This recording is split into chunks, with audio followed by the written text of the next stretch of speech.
என்ன கேம் கொடுத்தா இவங்க ஒழுங்காக விளையாடுவாங்க அப்படின்னே புரியாமல் பிக் பாஸ் விழி பிதுங்கி போயிருக்காருன்னு சொன்னால் அது உண்மைதான். ஏன்னா எந்த கேம் கொடுத்தாலும் அதை சண்டை போட்டுட்டு இருக்காங்க. எந்த கேம் கொடுத்தாலும் அதில் போய் இருக்கிறத நுட்டம் சொல்லி அதை கேமோட ரூல்ஸை ஃபாலோ பண்ண மாட்டேன்னு சொல்லிட்டு அதை கெடுக்கிறதுக்கு ஒரு கும்பல் ஓடிக்கிட்டு இருக்கு. அதில் முதன்மையாக இருக்கிறவர் பாருன்றது உங்களுக்கு எல்லாருக்குமே தெரியும். ரூல்ஸ்னு ஒன்று இருந்தால் அதை ஃபாலோ பண்ணக்கூடாதுன்றதுல மிகப்பெரிய ரூல்ஸாக ஃபாலோ பண்ணுற ஆள் பாரு.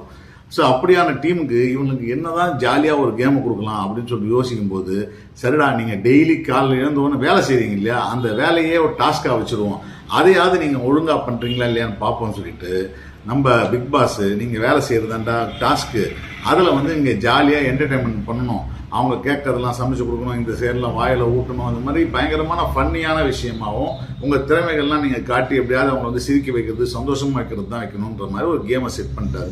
அதாவது வெசல் வாஷிங் டீம் எல்லாம் ஒரு டீமு, சமையல்கள்லாம் சாம்பார் டீமு, இந்த சைடில் பார்த்தீங்கன்னா ஸ்வீப்பிங் டீம் ஒரு டீம், அது மாதிரி 4 டீமாக பிரிச்சுட்டாங்க.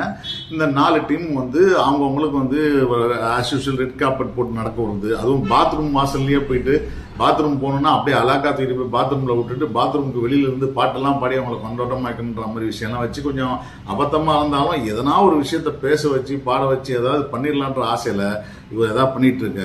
பாரு பொண்டாட்டியாக அமித்துக்கு நடிச்சிட்டு இருந்தாங்க. அப்போ போகிற பக்கத்தில் கமருதீன் இவர் உனக்கு எத்தனாவது புருஷன் கேட்டு போக இந்த அம்மா உடனே அதை கிண்டல் பண்ணிட்டு பக்கன்னு சிரிச்சு உனக்கு மட்டும் ஊர் ஃபுல்லாக பொண்டாட்டி இருக்கும், நானுக்கு மட்டும் ஒரு எத்தனாவது புருஷன் அப்படின்னு கேட்டுட்டு ஜாலியாக போயிடுச்சு. அப்புறம் திடீர்னு அந்த அம்மா ஐயோ நம்மளோட இமேஜ் கெட்டு போயிடுச்சுன்னா என்ன பண்ணுறது, நம்மளை குடும்பத்தில் டிவி பார்க்குறாங்க, அதுவும் நேஷனல் டிவியில் பார்க்குறாங்க. அது என்ன நேஷனல் டிவின்னு தெரியல, விஜய் டிவி நேஷனல் டிவின்னா தூர்தர்ஷனா, அது தூர்தர்ஷன் தான் நேஷனல் டிவின்னு சொல்லலாம். இது என்னது, இது ஒரு சேட்டலைட் சேனல். சரி ஓகே, நேஷனல் டிவி அதில் தெரிஞ்சு போச்சு, எனக்கு இமேஜ் கிட்டு போச்சு, அந்த வார்த்தை இன்னும் ஹர்ட் ஆகிட்டேன், அப்படியாக்குன்னு சொல்லிட்டு போங்க. சரி இவங்கெல்லாம் என்டர்டைன் பண்ணி ஆளுக்கு ஒரு மார்க்கை கொடுத்து எல்லாம் பேசிட்டு இருக்காங்கன்னா, இந்த சாண்ட்ரா சமையல் ரூமில் ஒரு ரூல்ஸ் போட்டாங்க, என்ன கொடுத்தாலும் சமைக்கலாம் அப்படின்னு, சமைக்கணும் அப்படின்றது தான் ரூல்ஸு. ஆனால் இவங்க மெனு கார்டுக்குள்ளே தான் சொல்லணுன்றாங்க.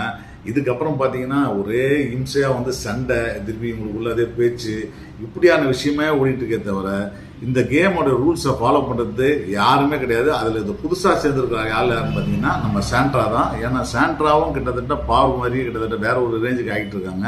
கனி ஆஸ் யூஷுவல் அவங்களுடைய குணத்தை காட்டு கொண்டிருக்கிறார்கள்.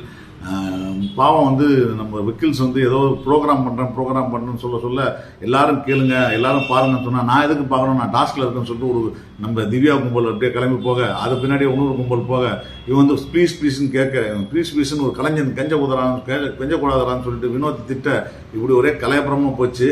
ஆனால் பார்ப்போம், இன்னைக்கு நாளைக்கு இன்னும் இருக்குது, அது என்ன நடக்குதுன்னு பார்த்துட்டு அடுத்த வாரம் சொல்லலாம். ஆனால் பரவாயில்ல.